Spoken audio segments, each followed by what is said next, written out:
Assalamualaikum warahmatullahi wabarakatuh, Bapak Ibu semuanya. Perkenalkan, nama saya Erwin Suki, calon guru penggerak angkatan ke-9. Unit kerja saya dari SMK Negeri 1 Kabupaten Tangerang. Bapak Ibu yang hebat, yang bahagia, pada kesempatan ini izinkan saya untuk memaparkan refleksi saya terkait tentang pemikiran Ki Hajar Dewantara, agar kita lebih memahami impian beliau untuk membawa anak didik kita ke arah merdeka belajar.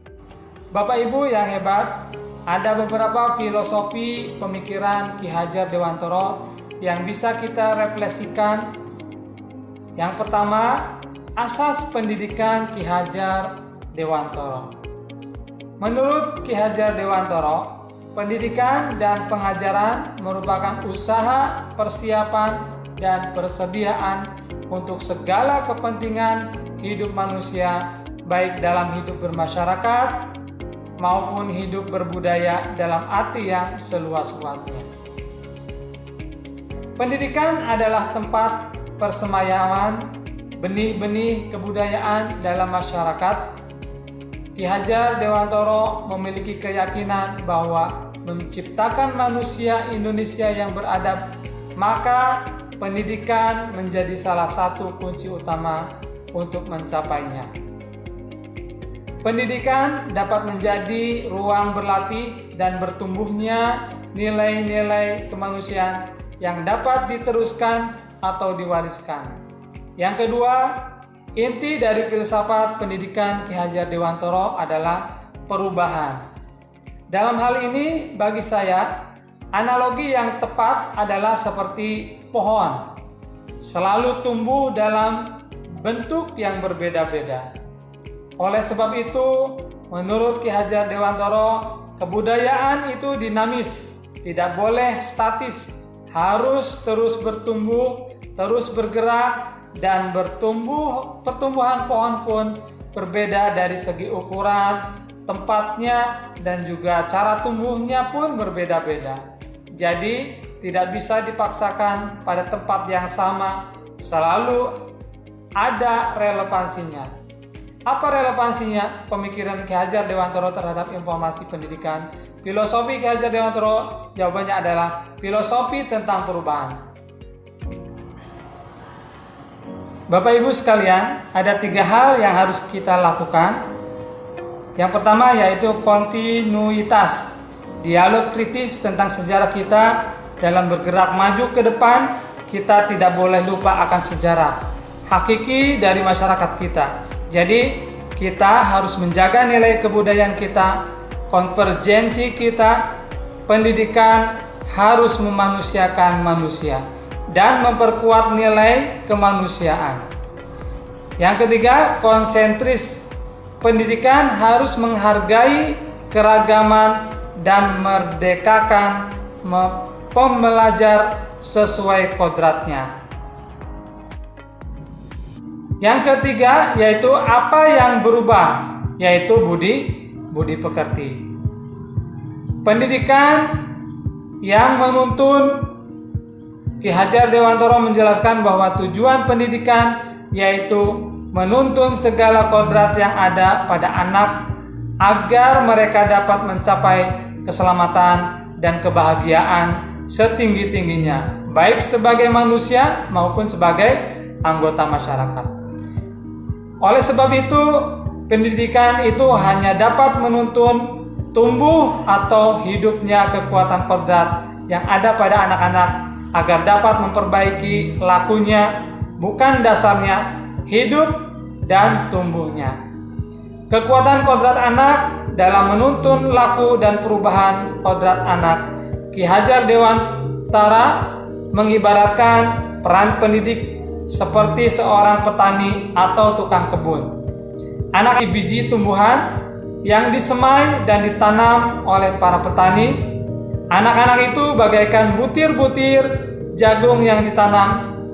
Bila jagung itu ditempatkan di tanah yang subur dengan mendapatkan sinar matahari yang cukup, pengairan yang baik, maka meskipun biji jagung adalah bibit yang jagungnya kurang baik, kualitasnya kurang baik, dapat tumbuh berkembang dengan baik karena perhatian kita dan perawatan dari Pak Petani tersebut. Demikian sebaliknya, meskipun biji jagung itu disemai adalah bibit yang berkualitas baik namun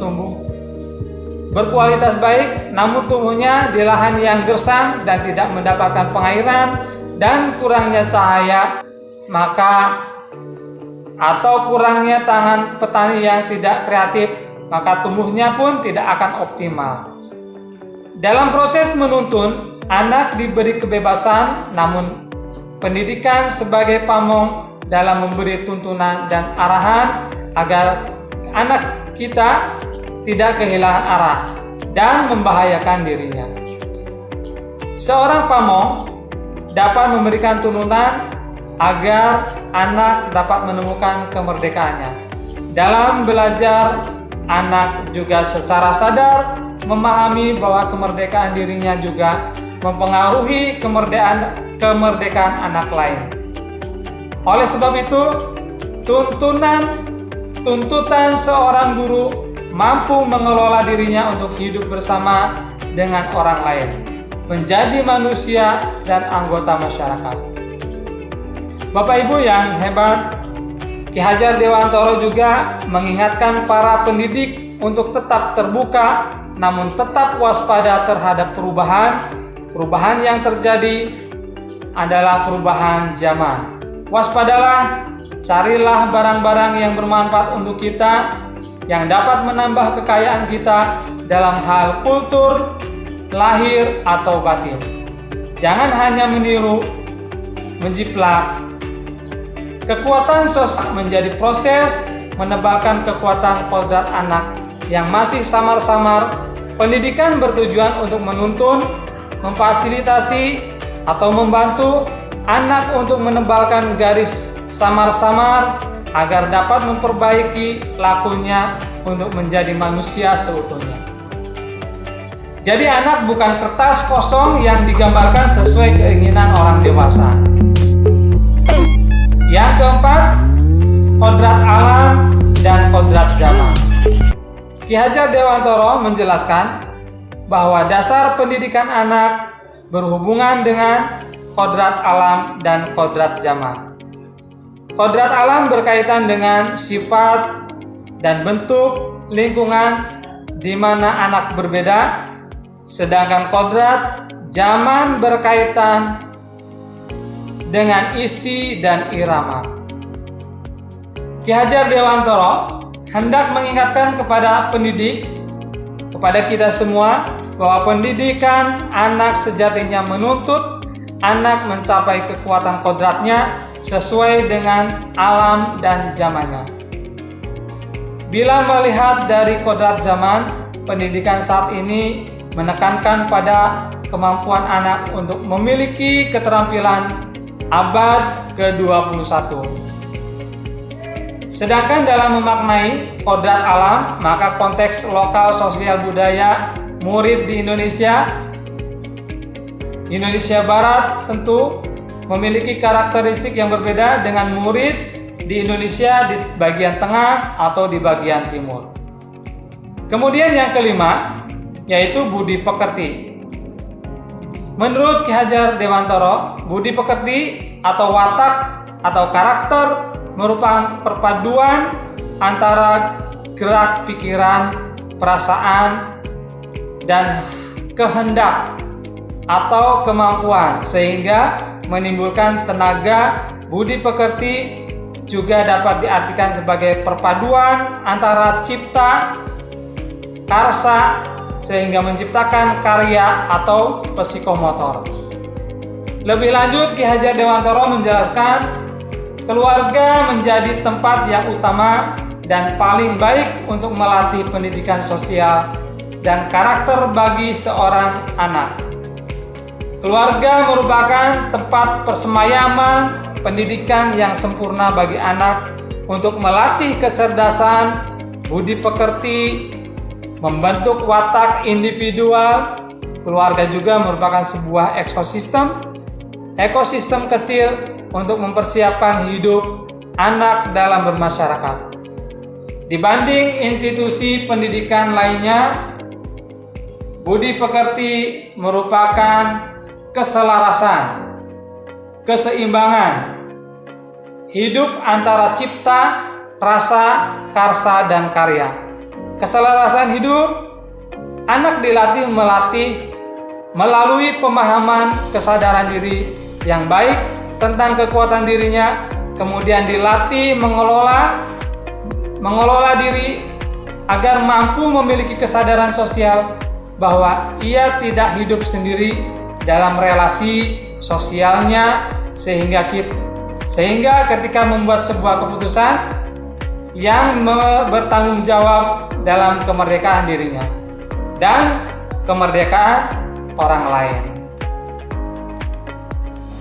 Demikian yang bisa kami sampaikan tentang refleksi saya terkait pemikiran Ki Hajar Dewantoro.